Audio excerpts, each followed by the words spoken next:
দূরে দেখুন, দেখা যাচ্ছে আঙুলের সোজাসুজি দেখুন পাহাড়। নমস্কার বন্ধুরা, আশা করি সবাই ভালো আছেন। লাভ টু ট্রাভেল চ্যানেলে আপনাদের স্বাগত জানাই।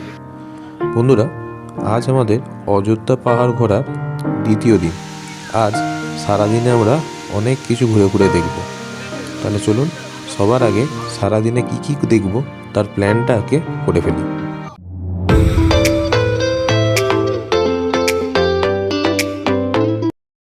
গুড মর্নিং বন্ধুরা, আমি আপাতত আছি আমাদের হোটেল হিল অ্যাভিনিউয়ের ছাদে। আমরা হোটেল লাঞ্চে এখন চেক আউট করে দেবো সকালবেলাতেই। আর এখান থেকে বেরিয়ে যে কটা সিন সাইড সিন আমাদের একটা বাকি আছে সেইগুলো আমরা দেখে নেব। দেখার পর আমাদের এখানে কোনো একটা হোটেলে আমরা লাঞ্চটা সেরে নেব। আজকে ইচ্ছা হচ্ছে এখান থেকেই গোয়া পঞ্চকোট যাওয়ার। গোয়া পঞ্চকোটের উদ্দেশ্যে আমরা বেরিয়ে পড়বো। এখান থেকে মোটামুটি 100 কিলোমিটারের কম বেশি 100 কিলোমিটার দূরত্ব।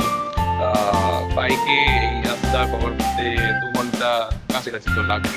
তা সেই হিসেবে আর কি আমরা ওখানে গিয়ে একটা হোটেল নিয়ে রাত্রিটা কাটাবো এবং সকালবেলাটা আশপাশ করে আর তারপরে ওখান থেকে চেক আউট করে সারাদিন যা এদিক ওদিক ঘোরা যায় আর কি থেকে থেকে নিয়ে পরের দিকে রওনা হবো আর কি। যেতে যেতে পথে আমরা একটা একটা স্পট করতেছে আর কি আমরা দেখার যে স্পটগুলো সাজিয়ে দেবো, সাজিয়ে নিয়ে একটা পর্ব দেখতে দেখতে আগামীকাল আর কি রাত্রে পর্যন্ত আমরা ঘরে চলে যাবো। স্পটে গিয়ে আবার দেখা হবে। বন্ধুরা, আমরা এসে উপস্থিত হয়েছি এখন দুর্গা ড্যামের সামনে। আর দুর্গা ড্যামে এখানে যে জলটা রয়েছে দেখাচ্ছি আপনাদের, দেখুন এই হচ্ছে দুর্গা ড্যাম। দারুণ সুন্দর একটা জায়গা, চারিদিকে পাহাড়ে ঘেরা। আর এখনো পর্যন্ত উপরে দেখুন একটা সাদা সাদা ধোঁয়া ধোঁয়া ভাব দেখা যাচ্ছে, যেটা সৌন্দর্যটাকে আরো বাড়িয়ে দিয়েছে। আর এই দুর্গা যে ড্যামটা রয়েছে, এই দুর্গা ড্যামটা রয়েছে, এই দুর্গা ড্যামের ওই যে দূরে দেখুন দেখা যাচ্ছে আঙুলের সোজাসুজি সাদা মতন একটা অংশ দেখা যাচ্ছে, কি ক্যামেরায় কতটা আসছে আমি বুঝতে পারছি না। ওখানে রয়েছে দুর্গা ফলস। ঠিক আছে, এটা অনেকটাই দূর থেকে দেখছি আমরা, কিন্তু খালি চোখে এটা পরিষ্কার দেখা যাচ্ছে। আমি বুঝতে পারছি না ক্যামেরায় এটা কতটা ভালো দেখা যাবে ভিডিওতে, রেকর্ডিংয়ে। কিন্তু ওইখানে আমরা দেখছি যে অল্প হলেও জল কিন্তু নামছে, অর্থাৎ ওটা হচ্ছে দুর্গা ফলস। আর এই হচ্ছে দুর্গা ড্যাম। আর দুর্গা ড্যামের এইদিকে দেখুন পাহাড়, দারুণ লাগছে এই জায়গাটা। আর এটা হচ্ছে বাঘমুন্ডি থেকে আপনি যে অযোধ্যা পাহাড় থেকে উঠছেন, ওঠার মুখেতেই একদম বাঁ দিকে একটা রাস্তা রয়েছে, একটুখানি জাস্ট একটুখানি আসতে পারে এই দুর্গা ড্যাম। ঠিক আছে, আর এই যে দেখুন এই যে এই রাস্তা দিয়ে আমরা এলাম, ওই যে দূরে দেখতে পাচ্ছেন ওইদিকে, ওই যে দূরে ওইদিকে হচ্ছে কি গাড়িগুলো যে রাখা রয়েছে ওইখান থেকে হচ্ছে একদম। আর ওই দিকে হচ্ছে যে রাস্তাটা রয়েছে ওইটাই হচ্ছে কি আপনার ওই অযোধ্যা যাওয়ার যে মেন রাস্তা, সেই দিকে হচ্ছে গিয়ে মিশে যায়। ওদিক দিয়ে আমরা এলাম, জাস্ট বাইকে করে আমাদের 2 মিনিটও লাগেনি, একদম সামনে। হ্যাঁ, আর এই জায়গাটা এসে একদম নয়নাভিরাম দৃশ্য। এই হচ্ছে দুর্গা ড্যাম। যদি আসেন পুরুলিয়া অবশ্যই এটা দেখে যাবেন।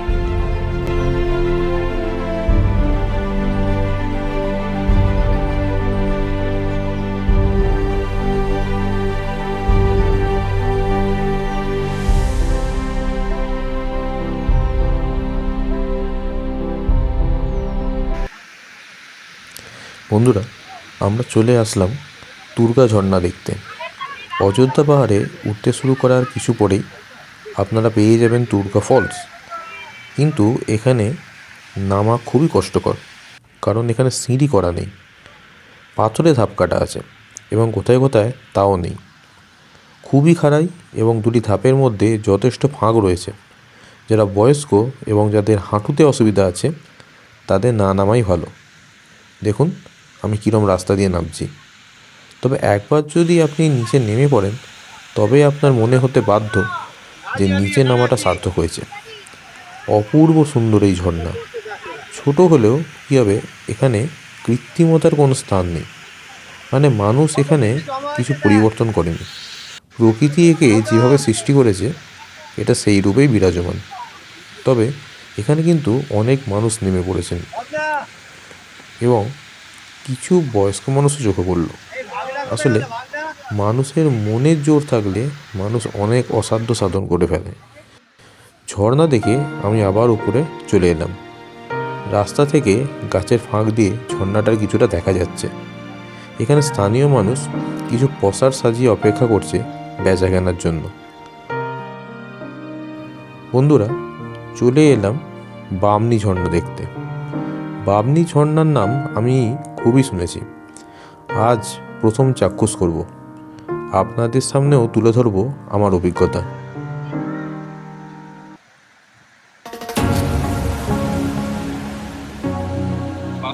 জলধারাটি এই দিকে ঘুরে চলে গেছে পাথরের প্রান্তে এবং হঠাৎ ঝাঁপিয়ে পড়েছে পাহাড়ের গা বেয়ে। এখানে ঝর্ণা দেখতে হলে আপনাকে সিঁড়ি দিয়ে নিচে নামতে হবে। এখানে প্রায় 750টা সিঁড়ি আছে, তবে মাঝে মাঝে বসার স্থান করে দেওয়া হয়েছে, অসুবিধা খুব বেশি হবে না। এটা হলো বামনি ঝর্ণার একটা ভিউ পয়েন্ট। এরকম আরও দুটো ভিউ পয়েন্ট আছে, আরও নামতে হবে। আগে এই দেখে মন ভরিয়ে নিই। এখানে কত মানুষ চলে এসেছে দেখুন। এখানে সমস্ত মানুষ মন ভরে দৃশ্য উপভোগ করছে।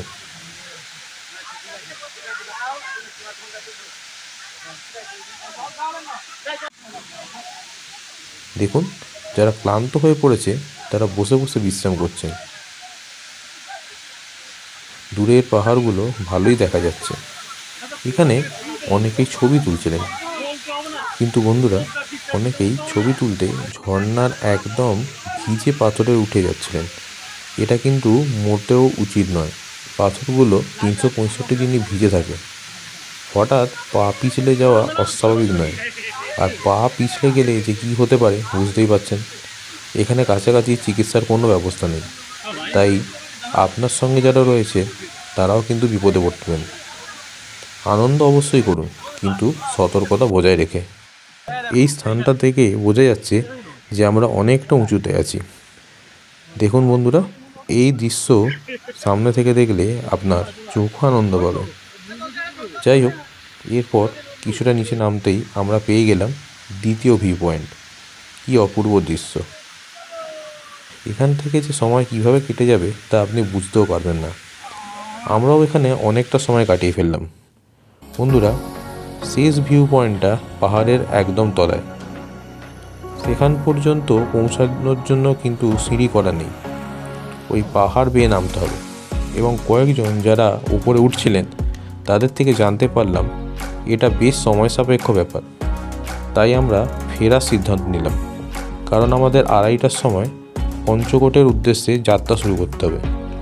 এখানে আমাদের হোটেল বুকিং নেই, তাই বেশি রাত করে পৌঁছালে সমস্যা হতে পারে। আবার আমাদের এখনও ঘোরা এবং লাঞ্চ দুটোই বাকি। যাই হোক, আমরা এতগুলো সিঁড়ি বেয়ে উঠতে উঠতে ক্লান্ত হয়ে পড়েছিলাম, তাই একটা দোকানে বসে আখের রস খেলাম।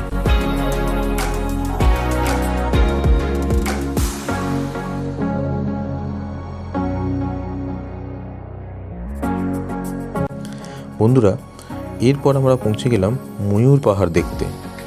আজ দেখছি সব জায়গাতেই একদম জমজমাট পরিস্থিতি। এত 4 চাকার মাঝে আমাদের 2 চাকাগুলো এখানে নিরাপদভাবে রেখে দিলাম। এরপর শুরু হলো আমাদের ময়ূর পাহাড় চড়া। যদিও এটা তেমন উঁচু পাহাড় নয়, চারিদিকে কত গাছ হয়ে আছে।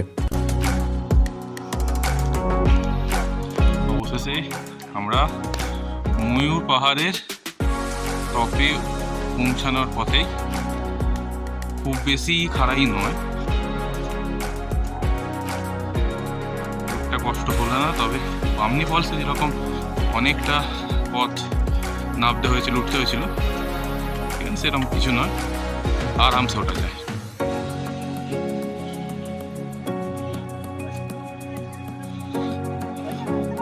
এখান থেকে অন্য পাহাড়গুলো বেশ ভালোই দেখা যাচ্ছে, কিন্তু কুয়াশার জন্য খুব স্বচ্ছ নয়। দৃশ্য খুবই সুন্দর, অনেক মানুষজন এখানে এসেছে। এদিকে আরো একটু রাস্তা আছে, উপর থেকে হয়তো আরো ওঠা যাবে।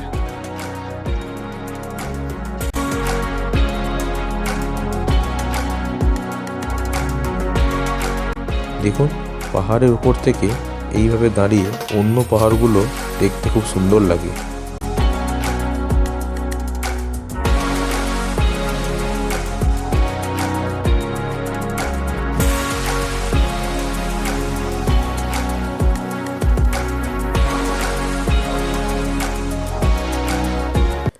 দেখুন এইদিকে পাহাড়ের একদম চূড়ায় ওঠার জন্য সিঁড়ি আছে।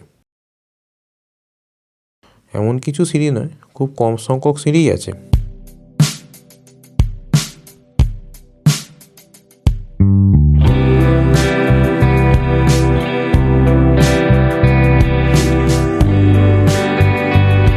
উপরের দৃশ্যটা দেখুন, এখানে একটা ওয়াচ টাওয়ার আছে। আমি একটু পরেই ওটার উপর উঠব।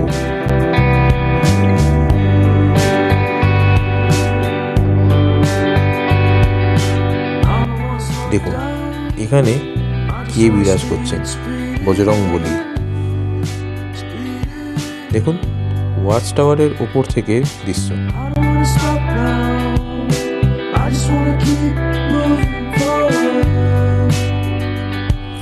তবে বন্ধুরা এখানে এত ভিড় হয়েছিল যে অনেকক্ষণ দাঁড়ানোর পর আমি টাওয়ারে উঠতে পারলাম।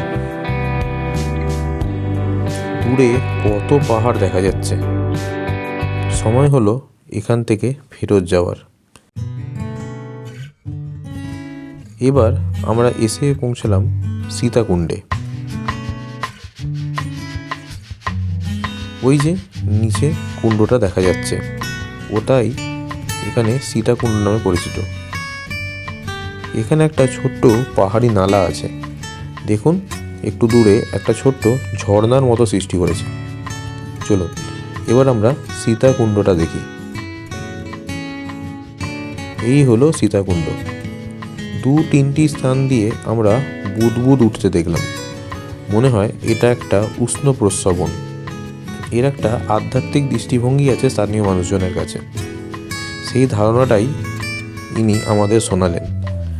যাই হোক, সীতাকুণ্ড থেকে আমরা অযোধ্যা হিলটপ গিয়েছিলাম, কিন্তু সেখানে শুধু হোটেল এবং রেস্টুরেন্ট ছাড়া আর কিছুই নেই।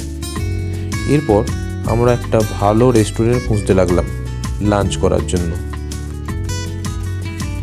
ময়ূর পাহাড়ের কাছে ফেরার পথে আমরা একটা সুন্দর পরিষ্কার পরিচ্ছন্ন খাবার জায়গা খুঁজে পেলাম। নাম জনমদাতা রেস্টুরেন্ট এবং হোমস্টে। বেশ বড় পরিষ্কার রেস্টুরেন্ট। পরে হোমস্টের ঘরগুলো আমরা দেখেছিলাম, বেশ ভালোই। এখানে আমরা নিলাম ফিশ থালি।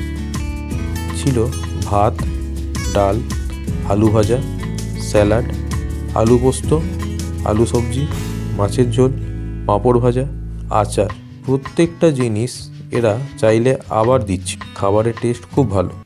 বন্ধুরা আমরা আজকে ময়ূর পাহাড় দেখার পর লাঞ্চ করার জন্য এই যে রেস্টুরেন্টটা দেখছেন, জনমদাতা রেস্টুরেন্ট এবং হোমস্টে। এখানে হোমস্টেও রয়েছে, রাত্রিবেলা আপনারা চাইলে থাকতেও পারেন। আর এখানে রেস্টুরেন্টও রয়েছে। আমরা তো অন্য হোটেলে ছিলাম, তা ময়ূর পাহাড় দেখে ফেরার পথে আমরা এখানে খাবার জন্য ঢুকেছিলাম এবং এখানের খাবার দেখলাম খুবই ভালো, ঘরোয়া এবং রিজনেবল প্রাইস। আর যেহেতু এটা ময়ূর পাহাড়ের একদম সামনে, দেখাচ্ছি। ওই যে দেখুন দেখা যাচ্ছে ময়ূর পাহাড় ওই টপ ভিউ, ওই ওখান থেকে ওই টাওয়ার থেকে আমরা উঠেছিলাম। উঠে আমরা উপর থেকে ভিউটা দেখেছিলাম। আর এইখানে এই যে রেস্টুরেন্টটা দেখছেন, জনমদাতা রেস্টুরেন্ট এবং হোমস্টে, এটা যথেষ্ট পরিমাণ কোয়ালিটি খাবার দাবার আমাদের সাপ্লাই করলো। আমাদের খেয়ে খুব ভালো লেগেছে, সেই জন্যই বলছি। তো আপনারা চাইলে খেতে পারেন। এবং এখানে যেহেতু আর কি আপনি ময়ূর পাহাড়ের কাছাকাছি যদি থাকতে চান, তাহলে সেক্ষেত্রে এই জায়গাটাও ভালো জায়গা, আপনি চাইলে থাকতে পারেন। খাওয়া দাওয়া সেরে অযোধ্যা পাহাড়কে বিদায় জানিয়ে আমরা বাঘমুন্ডি চলে এলাম। হোটেল থেকে আমাদের লাগেজ নিয়ে আমাদের গড় পঞ্চকোটের উদ্দেশ্যে যাত্রা শুরু করতে করতে বিকেল 3টে বেজে গেল। বন্ধুরা এখন বাজে রাত 8:30। আমরা আছি রঘুনাথপুরের সমীর হিন্দু হোটেল এবং লজে। আসলে আমরা এখানে এসে পৌঁছাই প্রায় রাত 8টায়। গড় পঞ্চকোট এখান থেকে আরও প্রায় 15 কিলোমিটার দূরে। আবার এখান থেকে জয়চণ্ডী পাহাড় মাত্র 3 কিলোমিটার দূরে। তাই আমরা এখানেই থাকার সিদ্ধান্ত নিলাম। শুধু রাতটুকু কাটিয়ে কাল সকালে ফ্রেশ হয়ে আবার বেরিয়ে পড়ব। এই ঘরে 2টো ডবল বেড আছে এবং পাশের ঘরে একটি ডবল বেড। বাথরুমটাও ঠিকঠাক, কোমোড, গিজার সবই ঠিকঠাক আছে। বেসিনটা এই বাইরের দিকে দিয়েছে। 2টো ঘর মিলিয়ে মোট আমাদের থেকে ভাড়া নিল 1500 টাকা। ঘর বেশ পরিষ্কার এবং কাল সকাল সকাল উঠেই আমরা চলে যাব জয়চণ্ডী পাহাড়। ফিরে স্নান করে বেরিয়ে পড়ব গড় পঞ্চকোটের উদ্দেশ্যে। রাত্রে এদেরই নিজস্ব রেস্টুরেন্টে আমরা বাটার নান, চিকেন কষা, দই ও রসগোল্লা সহযোগে ডিনার সম্পন্ন করলাম। ওপারে চলে যাবেন, ওপারেই রয়েছে জগ রাজার দেশ, উঠে আসা। এখন বুঝতে পারছেন আমার ভিডিও ভালো লাগলে লাইক, কমেন্ট, শেয়ার করবেন এবং চ্যানেলে নতুন হইলে সাবস্ক্রাইব করবেন। তাহলে দেখা হবে পরের পর্বে। এতক্ষণ আমার সঙ্গে থাকার জন্য ধন্যবাদ।